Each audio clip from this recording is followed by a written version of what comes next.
Começando mais uma aulinha.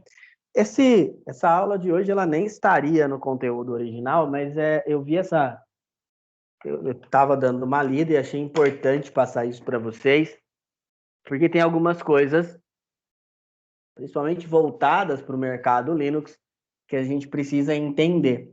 E aí, entendendo isso, né, vocês vão ter um conhecimento cada vez maior, tá? Então, por isso de passar essa aula.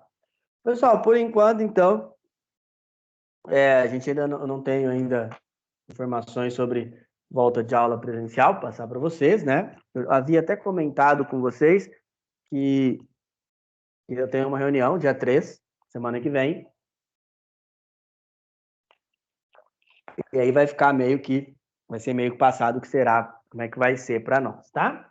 E aí eu passo, assim que eu tiver notícias, eu passo aí para vocês, tá, gente? Outra coisa, vocês vão notar alguns assuntos, algumas coisas, no decorrer das aulas, nós acabamos por repetir, né? Acabamos por passar mais de uma vez para vocês, tá?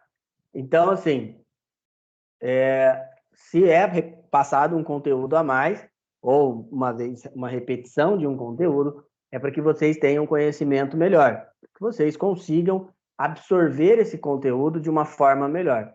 Então, por isso que ele é passado, tá?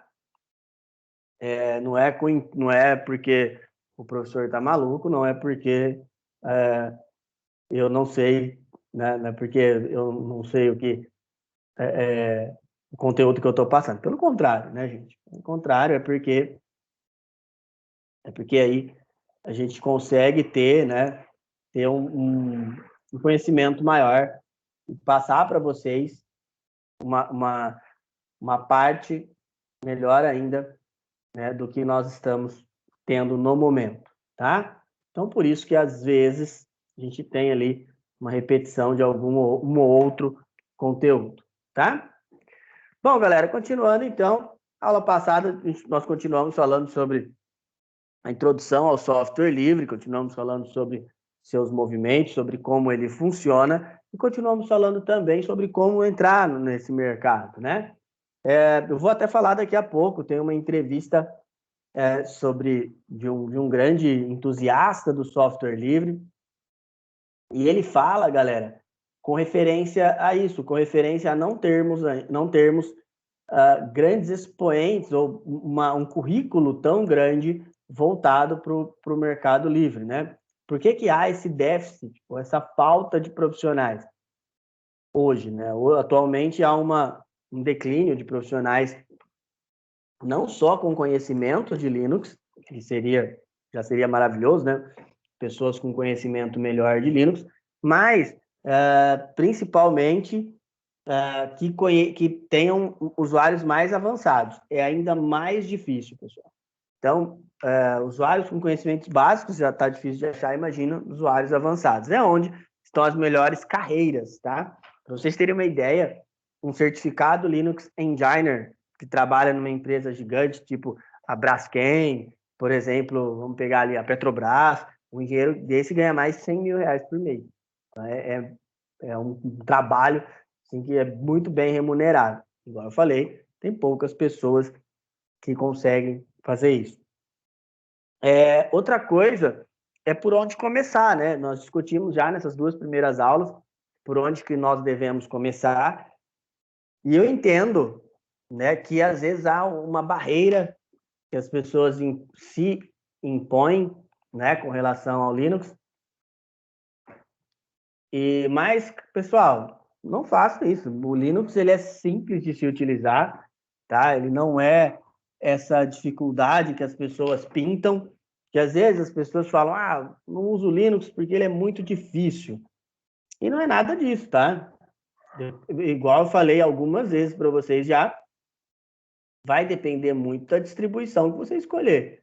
É lógico, se você escolher o Gentoo, né, que é uma distribuição, é o exemplo que eu sempre gosto de usar, porque é uma distribuição bem complexa, você vai ter mais dificuldades, mas, ao mesmo tempo, se você escolhe o Ubuntu, se você escolhe o Mint, você não vai ter problema algum.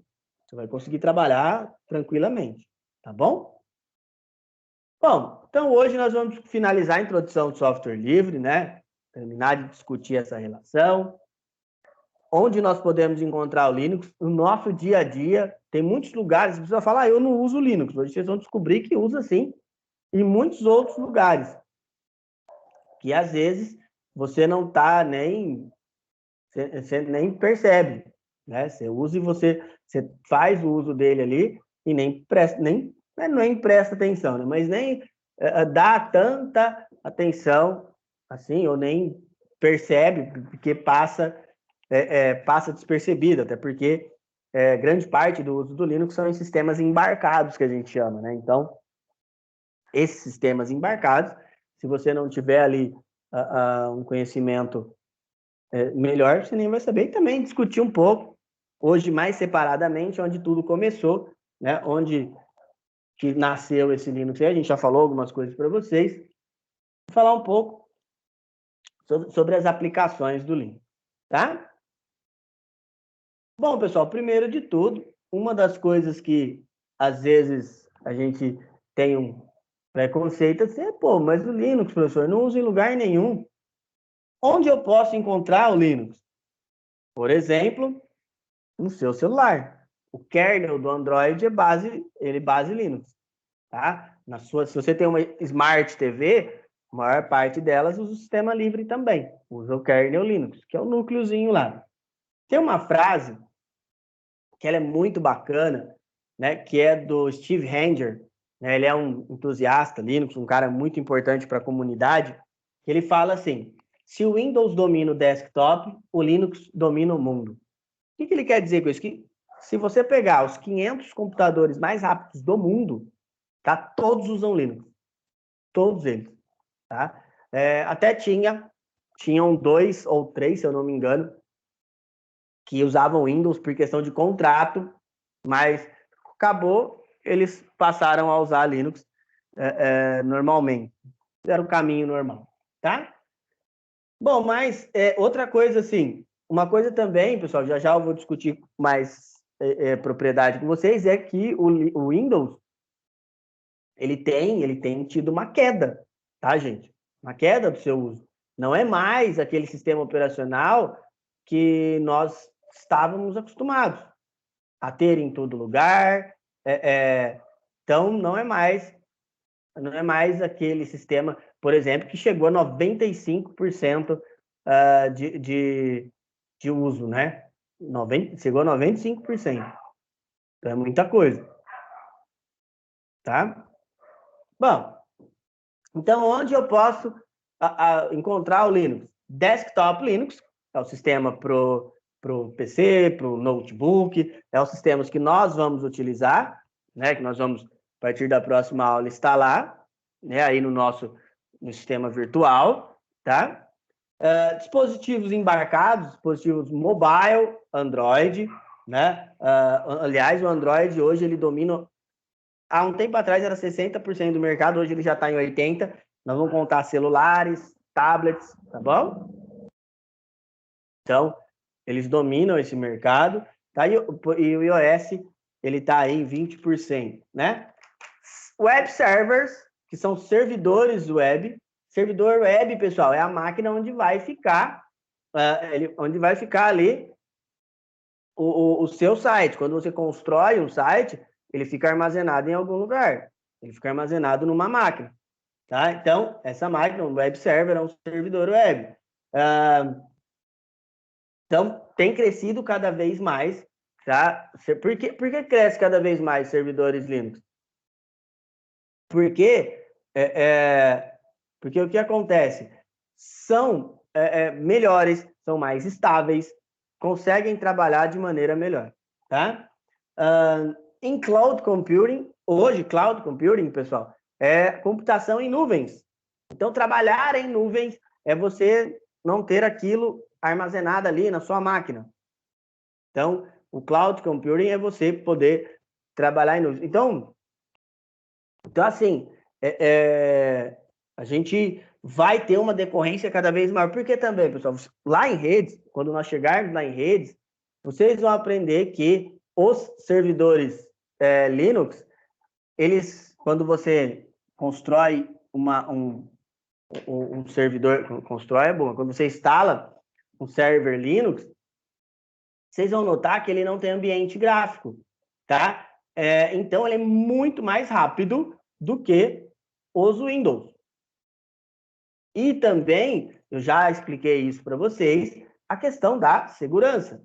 Então, a segurança Linux é extremamente maior, extremamente melhor do que a segurança dos servidores Windows, né? Então, o Linux, quando você cria um servidor no Linux, ele tem uma segurança muito acima do que qualquer servidor da Microsoft, tá? Qualquer sistema, perdão, da Microsoft. Então, por isso que nós encontramos muito mais essas máquinas Linux, principalmente no mundo corporativo, tá? Então, eu sempre falo para vocês, já devo ter falado aqui para vocês, e sempre procuro falar nas aulas, que se você não vai utilizar a sua máquina com nenhum software específico para Windows, hoje não tem motivo de você não usar uma máquina Linux, tá? Aliás, essa semana saiu a versão final do Ubuntu 21.04, eu baixei aqui, estou fazendo uma análise para ver se eu posso já mostrar para vocês. Ele não perde nada para o 20.04, mas tem alguns outros recursos, né? Sempre que há evolução, há recursos a mais, tá? Bom, e aí, esse é o gráfico que eu mostrei para vocês. Esse é só computadores, tá? Então, PCs e notebooks, e é contado máquinas que se conectam à internet. Tem uma empresa que ela chama W3 Tech, e ela utiliza um recurso que chama Market Share. É uma medição. Então, dentre as máquinas que se conectam à internet ao mundo inteiro, 91,51% dos computadores e notebooks, eles rodam Windows. Como eu falei para vocês, esse número evidente vem caindo. Em números absolutos, o Android é maior, tá, gente? Mas isso aqui ele só está levando em consideração PCs e notebooks. Professor, mas ele está mostrando ali um Other. O que seria esse Other? São outros sistemas. Tem um sistema que chama Chrome OS, né? Então, ele ainda está engatinhando, mas ele é muito legalzinho. Eu já instalei ele. Ele é bem legal, levíssimo. A diferença é que o Chrome OS ele só roda online. Então, de algum BO, você dançou. E esse aqui é a base de celular. Já tá. O Android já cresceu um pouco mais, pelo que eu vi. Então, você vê, o Android ele só cresce. E por que o Android cresce tanto, pessoal? O Android é um sistema que nós chamamos de embarcado.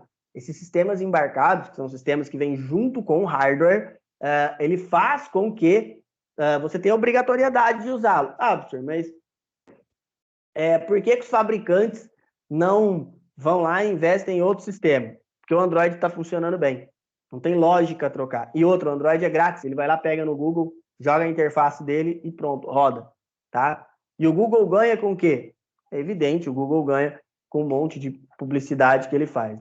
O Google, aliás, o Google, pessoal, ele é gigante, como a gente já comentou, e o Google hoje, ele não tem só o Google, né? O Google ele sofreu um processo nos Estados Unidos, lá na lei, ali tem uma lei lá que chama Lei Antitrust, que é contra o monopólio. E aí o que aconteceu? O Google teve que se dissolver em diversas empresas. Então hoje, por exemplo, YouTube e Google teoricamente são empresas diferentes. Todas elas controlado por um grupo que chama Alphabet. Então, o grupo Alphabet, ele é dono de tudo isso, tá? Do Google, do Gmail, do YouTube, de tudo isso, tá? Que igual o mais interessante, né? Logicamente, os donos do Google, eles são os maiores acionistas, né? Bom, então esses são sistemas que foram representados aí. Pode ser um desktop Linux, dispositivos mobiles ou sistemas embarcados, web servers, cloud computing, né? E mais alguns outros, né, pessoal? Você pode utilizá-lo também em servidores fixos, né? Por exemplo, eu tenho ali, teve algumas empresas que eu já instalei. Tem um MikroTik, que é um servidor web, que ele gerencia a internet no local, tá? Então tem vários outros usos, tá bom? Só vamos para o nosso primeiro exercício aí. O que vocês entenderam de tudo isso que nós comentamos? Vai lá, pessoal.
Vamos lá, pessoal?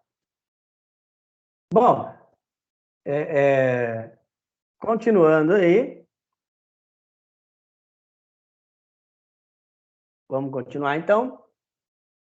Pessoal, só uma dúvida aí do Alisson, né? Ele falou a 3 e a 4 são iguais. A 3 é mais a parte de dispositivos e a 4 é aquela primeira parte que eu falei para vocês. Você pode usar na sua casa, em servidor web, onde esse sistema pode ser relacionado, tá bom? Bom, continuando aí, pessoal. E quais são as profissões que esse mundo te oferece? Que é o mais importante. As pessoas, quando ela vai fazer um treinamento, quando ela vai aprender algo novo, o primeiro intuito é o de o quê? É o de saber onde ela pode usar isso aí, né? Onde que eu posso usar no meu dia a dia profissional, né? Bom, então, você pode ser um administrador de servidores, que é uma função muito difícil, muito complexa, requer um estudo muito grande, dependendo do seu servidor. Igual eu falei para vocês lá, você já imaginou o tamanho que é um servidor da Petrobras, por exemplo? Uma coisa absurda, né? Analista de DevOps, o que é isso, pessoal? É analista de desenvolvimento. Depois que o desenvolvedor finaliza o software, você faz uma análise e joga ele no ar. Desenvolvimento de software, é lógico que aí você tem que estudar em conjunto muita programação. Desenvolver software não é nada simples, é algo complexo demais, né, gente? Então, por isso que você tem que fazer um estudo cada vez maior. Hoje, algo que é insuperável, que é o desenvolvimento de novas tecnologias, né? Como assim desenvolvimento de novas tecnologias, pessoal? Hoje, a grande parte das tecnologias que a gente precisa, nós estamos ali, estão ainda em desenvolvimento. Tem uma pesquisa muito bacana, que agora reduziu um pouco, é evidente, mas já chegou a ser mais de 90%, hoje reduziu bastante, se eu não me engano, eu acho que eu vi 80% aproximadamente, das futuras profissões ainda nem existem, nem foram inventadas. Olha como vai ser esse mercado de trabalho mais para frente. Então vai ser algo que vai ser absurdamente novo, né? Então nós vamos ter que nos adequar a isso aí. E quem está na tecnologia, quem trabalha com tecnologia, está sempre um passo à frente, tá? Analista de banco de dados. Pessoal, o que é um analista de banco de dados? É o que vai gerenciar as informações de uma empresa, as informações de um software que seja, e assim por diante. Bom, e como que você pode se formar no Linux? Você pode criar certificações em centros certificadores. A certificação é uma prova, tá? Que você faz que demonstra que você sabe daquilo ali. Qual que é a diferença entre certificado e certificação? Quando termina o seu curso aqui, quando ele terminar, vocês vão lá, vocês vão terminar, vocês vão ter um certificado. O que o certificado vai falar? O certificado vai falar, olha, essa galera, ela sabe, ela teve um treinamento de determinadas horas disso, disso, disso e disso. Então, durante algumas horas, eles tiveram, durante, sei lá, 4.000 horas, eles tiveram um treinamento, um curso completo, sendo dividido em 20 horas disso, 30 disso, 100 disso e assim por diante. Isso é um certificado. Ele demonstra que você teve acesso àquilo ali, tá bom? A certificação é um pouco diferente. Você faz uma prova que garante que você tem o conhecimento. E dentro do Linux, tem algumas certificações que você pode fazer. Tem vagas de emprego, principalmente na área do Linux, que elas exigem certificação. Então, você é obrigado a ser um profissional certificado, tá? Bom, e quais são os principais centros certificadores? Como assim centros certificadores, pessoal?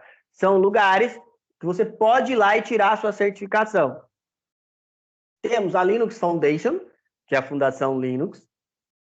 Temos a Red Hat, que é uma das maiores distribuições Linux. E temos a Linux Foundation. Temos todas essas aqui, tá? Bom, então, temos a LPI, que é a Linux Professional Institute, que é uma das das fundações, tá? Ela faz parte da fundação para a prova. A LPI, ela é uma das mais requisitadas de todas. Então, entre todas aí, as distro Linux, tá? Entre todas elas, as mais requisitadas, né? É a LPI. A LPI é dividida em algumas partes. Nós temos uma pré-certificação, que se você quiser começar com a LP1 não tem problema. Essa pré-certificação é a Linux Essentials, tá? É uma prova bem simples, uma prova que você tem que demonstrar conhecimentos, né? Então, você vai demonstrar conhecimentos básicos ali, né, dentro do Linux, tá? Não tão básicos, né, gente? Lógico, tem que demonstrar os conhecimentos, mas ela é uma pré-certificação. Depois tem as LPs. A LP1, ela é já profissional, né? Lógico, ela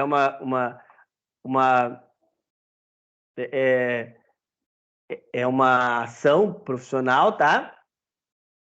E quando você vai trabalhar com ela, o que você tem que ter de conhecimento é saber que essa LP1 ela vai te ensinar você demonstra que você sabe trabalhar, manusear o Linux, tá? A LP2, ela já aliás, a LP1 é uma prova, são duas provas com 60 questões cada uma, né? A LP2 já é um profissional avançado, então já um profissional conhecimento maior. A LP3, ela é dividida em três setores diferentes. Você pode fazer o de administração de sistemas, de programador de sistemas e de engenheiro de sistemas. Essa é a mais avançada de todas, tá? E tem umas outras que eles chamam de eletivas, que são umas que são mais sem um objetivo específico, tá bom? Bom, então as provas, elas têm um instituto no Brasil que aplicam elas, tá? A LPI Brasil ou a VUE. Você vai lá, a LPI Brasil, ela também, por exemplo, ela é em São Paulo, a sede dela, mas você pode, por exemplo, ter escolas que aplicam essa prova. No Brasil inteiro tem, tá? As provas de nível 1 e 2 são em português, do nível 3, todas são em inglês. A validade é de 5 anos, então se você tirar hoje qualquer LPI, você vai ser certificado até 2026, por exemplo. E aí, o que a galera costuma fazer? Costuma pegar assim, tira uma certificação esse ano, né, e vai trabalhando nessa certificação, dá uma média de 3 anos aí, ela vai e tira a superior, porque ele conta 5 anos a partir daquela. Lembrando, você não pode começar da 2. Você tem que ter a 1 para depois você tirar 2 para depois ir para 3, tá? A única que você não precisa é a Essential. Certificação de nível 1 e 2 são duas provas de 60 questões cada uma. E a certificação de nível 3, cada uma delas, tá? Seja a Administrator, a Engineer ou a Virtualization, qualquer uma delas é uma prova com 60 questões. Bom, aí temos outro centro certificador, é a Red Hat Certificate, que são 3 certificações. System Administrator, né? Engineer e Architect, né? Sendo a Architect a última. A Red Hat, a diferença principal é que lá na LPI não há prova prática. Então, não tem prova prática nessa. Então, lá na LPI não tem. Então, na Red Hat você faz uma provinha prática e aí é o diferencial, tá? Bom, outra coisa, outro diferencial ela é composta por vários desafios, né? Então, e o Red Hat, pessoal, ela tem versões comerciais, né? Então, você pode, dentro do Red Hat, você pode aí vender o seu programa. Você pode fechar o código e vender, tá? É uma coisa bem interessante aí que a gente tem dentro do mundo Linux. Lembrando que não é porque você trabalha com sistema operacional livre que você é obrigado a entregar aquilo gratuitamente, tá bom? Então, lembrando ali, você pode fechar o seu software, tem as provas práticas, e o conteúdo, na data da prova, ele sempre vai levar em consideração a versão mais recente, tá? Então, ele sempre usa a versão mais recente ali do Red Hat. Validade média dessa certificação de 3 anos. Então, aí é por versão também. Mesmo esquema da outra, você pode fazer uma, esperar 2, 3 anos para fazer a outra, tá? E a última, pessoal, lembrando que não são só essas, tá? Às vezes a gente fala, mas só são essas 3. Não, tem outras centros certificadores, tem outras certificações Linux. Essas são as mais importantes, tá? Estou falando ali de gênero de importância. A da Linux Foundation, né, da Fundação do Software Livre, e ela tem 2 certificações de administrador, né, e a Engine, né, engenheiro. Ela também usa como metodologia de aplicação prova prática, e você pode escolher qualquer distribuição Linux, tá? Tem vários centros certificadores também. O Red Hat é mais difícil de achar, tá, gente? Lugar para fazer a prova. No caso do... E no Linux Foundation você pode fazer na sua casa. Você tem essa opção. No Red Hat também. Você tem essa opção de fazer em casa. Aí você vai falar, pô, facinho. Eu posso pegar, dar um Google, né? Não. Um cara loga no seu computador, ele abre e ele vê tudo que você está fazendo no seu computador. Então não é tão simples assim, não. E também tem a parte prática, que não é tão simples. Aí não tem como copiar. Então você pode escolher a sua distribuição ali não depende de escolas autorizadas. Você pode fazer, igual eu falei, tem os centros autorizados que você pode fazer e você pode também fazer aí na sua casa, principalmente nesse período que a gente não está podendo sair, né? E uma coisa muito legal desse padrão de certificação da Linux Foundation, ele é a primeira certificação Linux que você consegue ter uma atribuição no Microsoft. Então, você pode ser certificado Linux, né, e ter uma associação ali, uma parceria com a Microsoft. Essa é a primeira e a única ainda, né?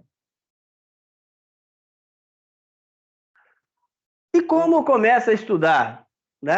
Professor, vamos lá, eu quero tirar minha certificação, como é que eu faço? É só chegar e mandar ver, vou lá, tem que pagar, tá, gente?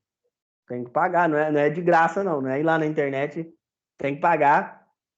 A LPI, a LPI foi a única que eu fui atrás de ver, são $100, cada uma. É bem carinho, não é barato, hoje dá R$ 500.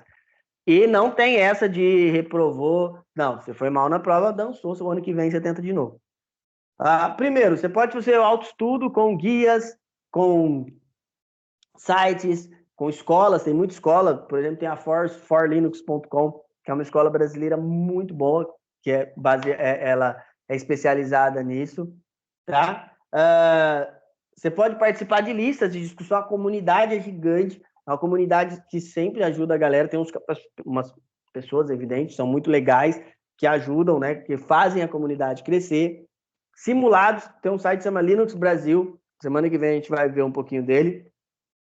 Esse site, ele auxilia muito quem quer iniciar na carreira Linux, tá? Então, tem muito simulado lá, né? O endereço dele é linux-br.org, igual eu falei, depois nós vamos ver ele com mais carinho, e ele traz bastante coisa que vocês podem estar usando também. E cursos, né? O curso de vocês hoje, ele não tem essa, como é que eu vou falar? Essa propriedade, ou ele não tem essa função, né? Lógico. Mas, se você pegar essa parte que nós vamos ter aqui, pelo menos a Essentials dá para tirar. Tá? A Essentials é a mais simples de todas. A Essentials a gente consegue tirar assim tranquilamente.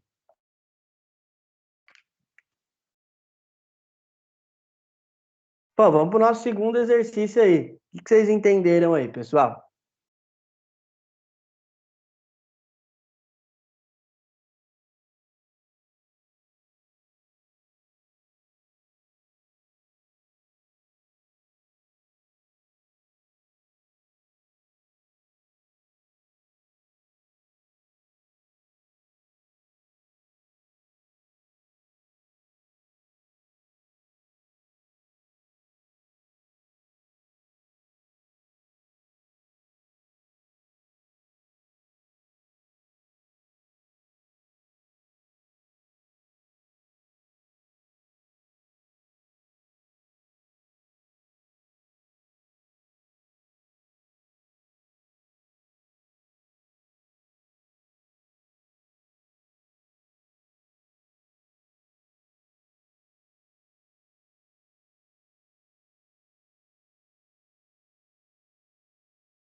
Vamos lá, pessoal? Bom, tem uma pergunta aqui, deixa eu só achar ela. O Alisson perguntou sobre a LPI. Pessoal, a LPI, igual eu falei para vocês, é um centro certificador. É um órgão, uma organização sem fins lucrativos, tá? E a função dela é te dar uma prova, né? Basicamente é essa, que certifica que você sabe aquele conteúdo. Então, você vai fazer uma prova em um centro certificador e ele vai te falar, ó, você fez essa prova aqui, com base nessa prova que você fez, eu posso garantir que você sabe, para a empresa, é evidente, que o cara sabe esse conteúdo. Tem empresas, pessoal, que só contratam o determinado profissional se ele tiver uma licença específica, ele tiver um certificado específico, tá bom? Então, essa é a função. Assim como a Red Hat também é um centro certificador, a diferença é que a Red Hat ela também tem as distribuições. Então, além de ser um centro certificador, ela tem as distribuições dela. A Linux Foundation também tem a certificação dela e ainda assim ela também cuida do núcleo do Linux, por exemplo. Tá bom? Beleza, pessoal? Posso continuar? Bom, vamos lá. Bom, galera, e nós já falamos algumas vezes sobre esses conceitos, né? Mas vamos pensar assim, como foi a evolução do start lá, na verdade não podemos falar nem que é início, né? Mas de como o Linux nasceu, como é que ele virou Linux, né? A como ele chegou a ser o que é hoje, antes dele nascer na realidade, né? A gente tem que pensar, tá? Bom, primeiro de tudo, a gente tem que lembrar do Unix. O que é o Unix, pessoal? O Unix foi um sistema operacional criado lá no início da década de 60. E qual que era o princípio básico do Unix? O princípio básico do Unix era o de criar um sistema operacional que ele fosse compatível com qualquer hardware. Então, o primórdio de Unix era o quê? Eu vou criar um sistema operacional e ele vai rodar em qualquer máquina. Aí vocês vão falar, pô, professor, mas isso aí, hoje em dia, qualquer um faz. Sim, pessoal, hoje qualquer um faz. Mas, há 60 anos atrás, não era assim, né, gente? Então o Unix ele foi o primeiro. E, na verdade, lá em 1960, o nome não era Unix, o nome era Multics. O Multics, esse sistema operacional, ele foi escrito numa linguagem de programação que se chamava Assembly, que é uma linguagem de programação bem antiga, que ela parece linguagem de máquina. Ela parece linguagem zeros e uns. E aí, pessoal, ela foi evoluindo, foi então que em 1969 ela é reescrita na linguagem C por Brian Kenninger. Então, ele era um pesquisador do AT&T, do laboratório do Bell Labs, e aí ele reescreve. No princípio, o projeto era do MIT, da General Electric e do Bell Labs, né? Então, lá no começo, depois, quando vem a linguagem C, que aí é uma linguagem bem mais moderna, ele pôde ser reescrito, tá? Alguns sistemas são baseados em Unix e tem aí até hoje, tá, gente? Por exemplo, o Unix Like, FreeBSD, o Solaris, o Xenix OS. O Xenix, pessoal, é um sistema da Microsoft. Então, e o próprio Minix, que foi criado pelo Tannenbaum. O Unix ele ainda tem um kernel ativo, tá? Chama Herd.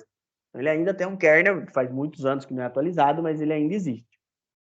Bom, e tem um cara muito importante, esse senhor aí, vocês vão ouvir muito falar dele durante o curso, porque ele é praticamente um dos pais da tecnologia. O Tannenbaum, ele era professor do MIT, né, da Universidade de Massachusetts, que é um dos maiores, eu falo maior, mas é complicado falar maior, mas é um dos maiores centros de tecnologia do mundo, tá? Aliás, o site do MIT, geralmente eu mostro para vocês, o site do MIT tem muito material absurdamente top de tecnologia. O problema é que estão todos em inglês, mas vocês puderem dar uma olhada, é muito legal lá. Tem aulas também disponíveis, tá? Tem uma aula de redes lá sobre cabos transoceânicos, que é um absurdo. Uma aula top demais, tá? Bom, e o Tannenbaum, ele escreve um livro, pessoal, que é este livro aqui, Sistemas Operacionais Modernos, que toda faculdade de tecnologia, quem fizer vai ser obrigado a ler esse livro, tá? Eu já li ele algumas vezes. Ele tem um outro, tem Arquitetura de Sistemas Operacionais, também é muito bom. E nesse livro aí, pessoal, a primeira edição dele, basicamente, tinha o Minix, todos os códigos do Minix.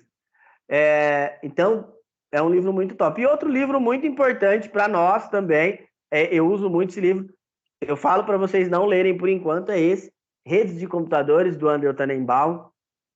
É um livro, assim, pesadíssimo. Esses dias eu tenho a terceira edição e eu queria muito essa quinta. E aí, esses dias, o professor da escola achou num sebo. Tem um sebo lá perto da escola e ele achou lá, tá? Então, muito legal. Então, assim, mas é um livro que eu não indico vocês lerem agora. Absurdo. Eu quero ler esse livro agora. Não, espera vocês terem a introdução às redes, porque esse livro ele já começa numa parte muito avançada de redes, tá? Então, espera vocês conhecerem um pouquinho melhor sobre redes. Aí eu indico ele para vocês. Livro muito bom de leitura. É lógico, pessoal, para comprar ele é meio caro, então tem que baixar o PDFzinho para dar uma lida aí. Mas quem tiver condições de comprar, ele é muito bacana. Bom, galera, outro cara muito importante é o Linus Torvalds. O Linus Torvalds, ele é o criador do kernel do Linux. O que a gente tem que lembrar, pessoal? Ele é criador do núcleo do Linux, da base lá. O Linux, ele não é um tipo de sistema operacional que ele é inteiro, né? Igual nós já comentamos, o sistema operacional é igual uma cebola que é cheia de camadinhas. Cada camada é responsável por algumas coisas. Então, o Torvalds, ele leu muito aquele livro do Tannenbaum, e aí, lendo aquele livro do Tannenbaum, ele viu lá que ele poderia criar um sistema ou melhorar aquele kernel. Aliás, pessoal, uma coisa interessante, né, da gente entender, né, é que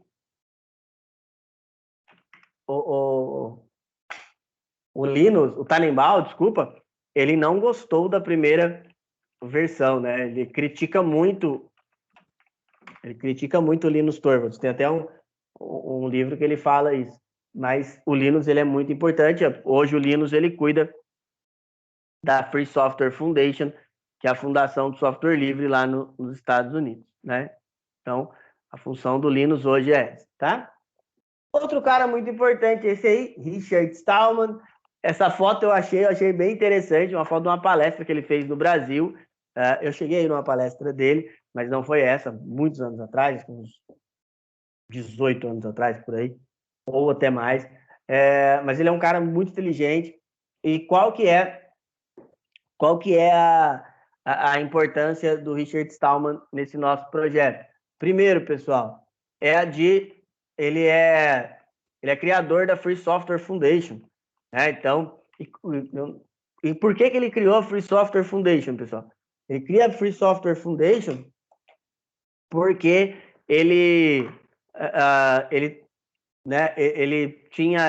era coordenador acadêmico do MIT, né? E aí uma vez uma impressora travou. E aí o que ele fez?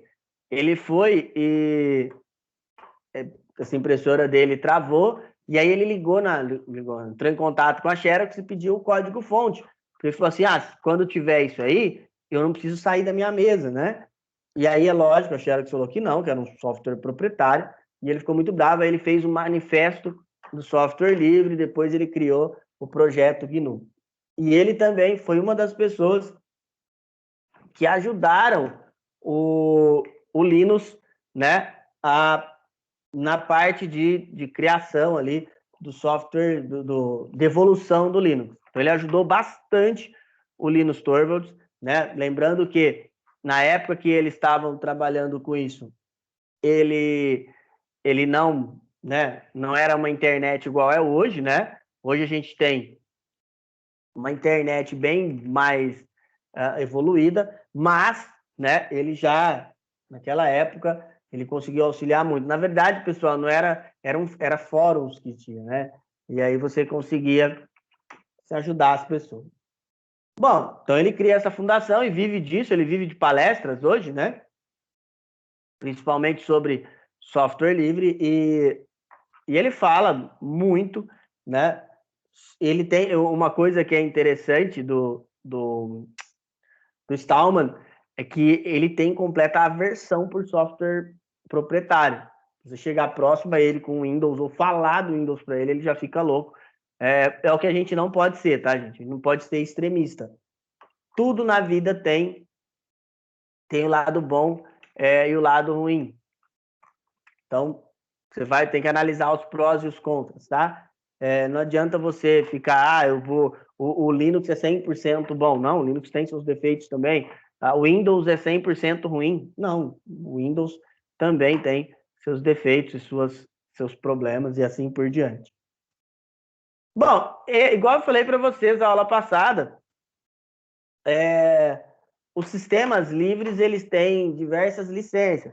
Essas são as licenças da GPU, da GPL, perdão.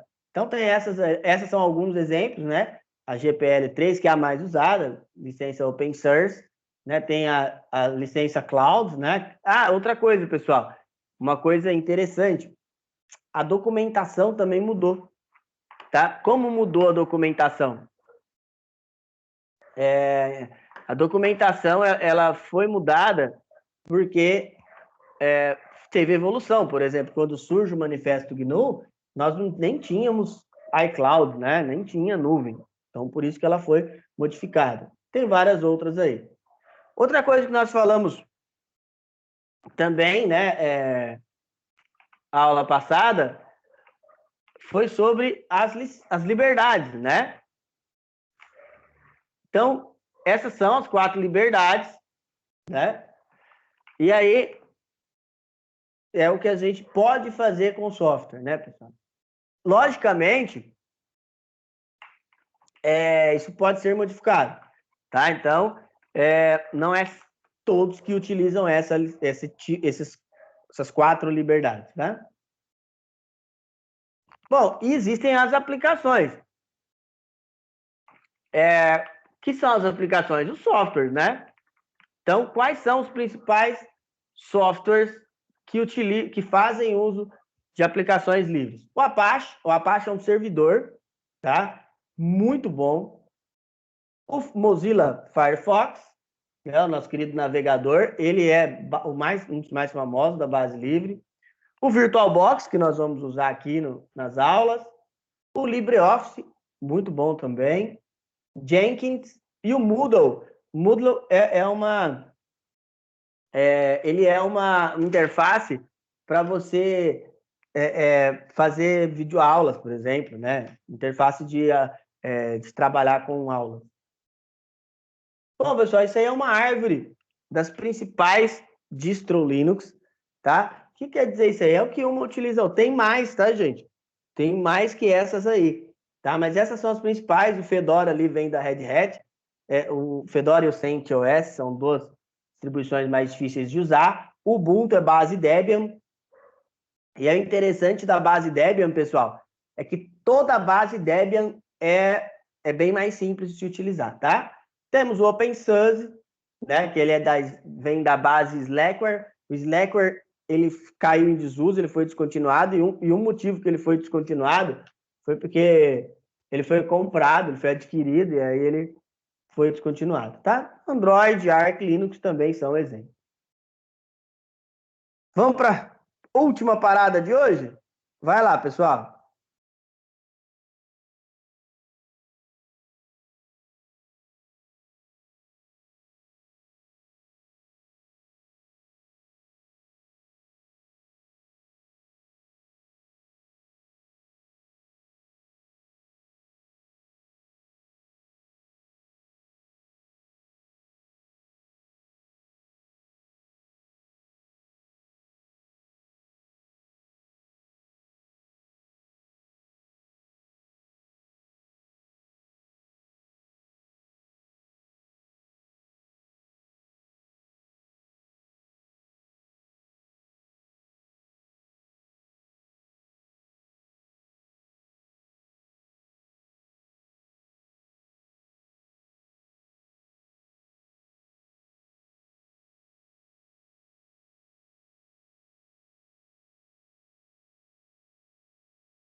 Vamos lá, pessoal?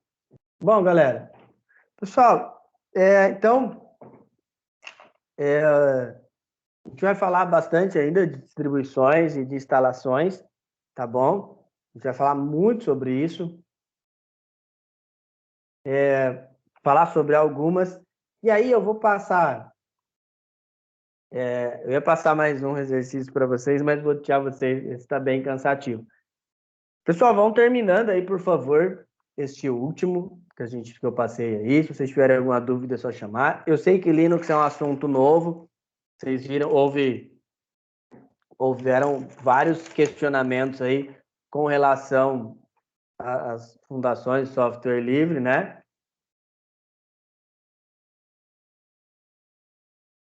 Então, se tiver alguma dúvida, é só ir perguntando, tá bom, pessoal? Eu vou deixar um tempinho aqui o exercício 3 para quem não conseguiu terminar. Tira uma fotinha aí para vocês terem, tá bom? Pessoal, então por hoje é só. Boa semana para vocês. Até semana que vem. Tchau, tchau, galera.